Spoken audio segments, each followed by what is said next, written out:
អ្នកធ្លាប់មានអារម្មណ៍ថាចង់បោះបង់គ្រប់យ៉ាងទេថ្ងៃនេះខ្ញុំនឹងប្រាប់អ្នកថាហេតុអ្វីបានជាខ្ញុំចង់បោះបង់តែមិនដែលបោះបង់ឡើយសួស្តីបងប្អូនជាទីស្រឡាញ់ថ្ងៃនេះខ្ញុំចង់ចែករំលែកអារម្មណ៍មួយដែលមនុស្សគ្រប់គ្នា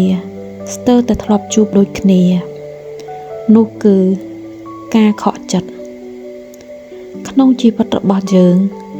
គ្មាននរណាម្នាក់ដែលមិនធ្លាប់ខកចិត្តទេមនុស្សម្នាក់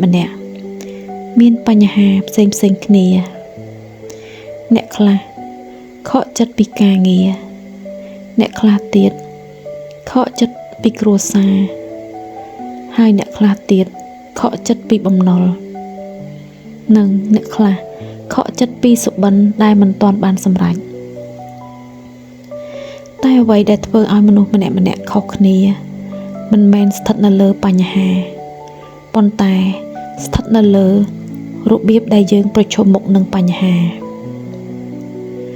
ពេលជួបការខកចិត្តអ្នកខ្លះជ្រើសរើសបោះបង់លែងជឿលើខ្លួនឯងលែងជឿលើអ្វីទាំងអស់សម្រាប់ខ្ញុំក៏ធ្លាប់មានអារម្មណ៍ចង់បោះបង់ដែរខ្ញុំធ្លាប់និយាយក្នុងចិត្តថាខ្ញុំហត់ណាស់ខ្ញុំមិនចង់បន្តទៀតទេប៉ុន្តែបន្ទាប់ពីខ្ញុំជូតទឹកភ្នែករួច